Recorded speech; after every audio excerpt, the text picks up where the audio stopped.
I'd like to take this opportunity to thank all my inspirations. I'd like to thank all of you for supporting such a fantastic event. Yeah,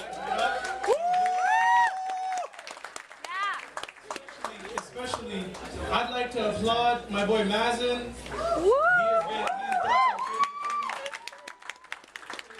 It's people like him who really restore our faith in humanity, who teach this world sanity, back to those minds cancered with vanity. And can we please just remember that this earth is brothers with others that rotate around the same sun. And all of us over here, we all came from one. We need to remember that hate is a battle that is meant for loss. It can never be won.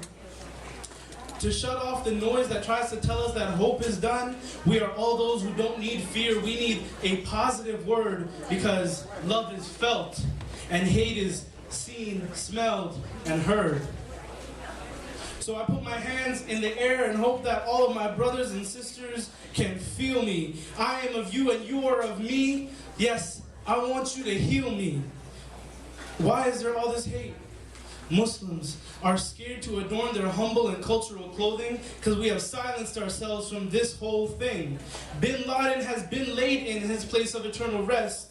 So why are men with beards still accused of wearing TNT-lined vests?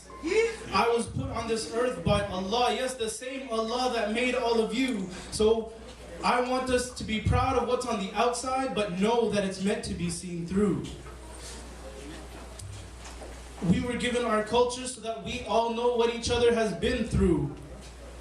Not everything is a fight. Sometimes we just need to do what is right. Our unity is our might. To let the wind of our solidarity be the strong breeze that lets the human race take flight.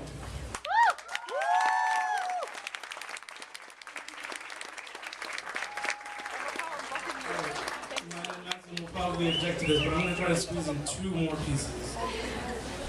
The first one some of you might have heard is called Radiate.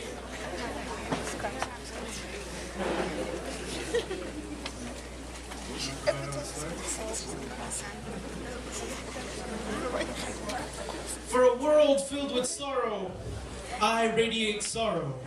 For Palestine, I radiate sorrow for our fallen soldiers in the Holy Land. Not a fight for life, but a fight for sand. Infants' chests get cracked open with flying daggers. Kids who are real thugs don't walk with fake swaggers. They're too concerned with protecting their mothers. Silly mothers trying to protect things like dignity and honor. Sons fling rocks, rocks made of concrete and memories of their slain fathers. Slingshots stretch the little patience they have left before launching away any hopes of peace. I speak of a land that I love but have never seen. I speak of a land that I've traveled to in nights past, in those nightmares of where hope is defeated, so I radiate hope. For Sri Lanka, I radiate hope for our unsung heroes in a homeland. Not a fight for the dollar, but a fight for one's color. Gardner Expressway shut down. Shut down for our forgotten people's rights and honor. Shut down for victims of government-trained rapists. Shut down for children confused. Confused for why their mothers and fathers are now dead, and how they were killed by a people who 100 years ago were exactly like them. Men fighting forests. Forests where tigers fight juggernauts knowing they will lose. Forests where tigers are killed, not even worthy of front page news. I speak of a land that I fight for but also fear. I speak of a land that is drowning in its people's tears. I speak of a land that once had peace figured out, even peace is confused, so I radiate confusion. For Pakistan, I radiate confusion for our people who have recently been led by corrupt leaders, slain opposers and bullshit breeders. An Islamic Republic's dominion? No. More like leaders saying, I'm slamming the public opinion, allowing the red, white, and blue boss to bomb our mountains. Mountains that sang with God's majesty. Girls are subject to abuse and misery. Why? Because their schools were bombed by drones, because our leaders were hit with power-hungry hormones. This caused our priorities to be hit with spinning fears like cyclones, and because the red, white, and blue boss said it, and his words we are too weak to condone because our leaders have no backbone. I speak of a land.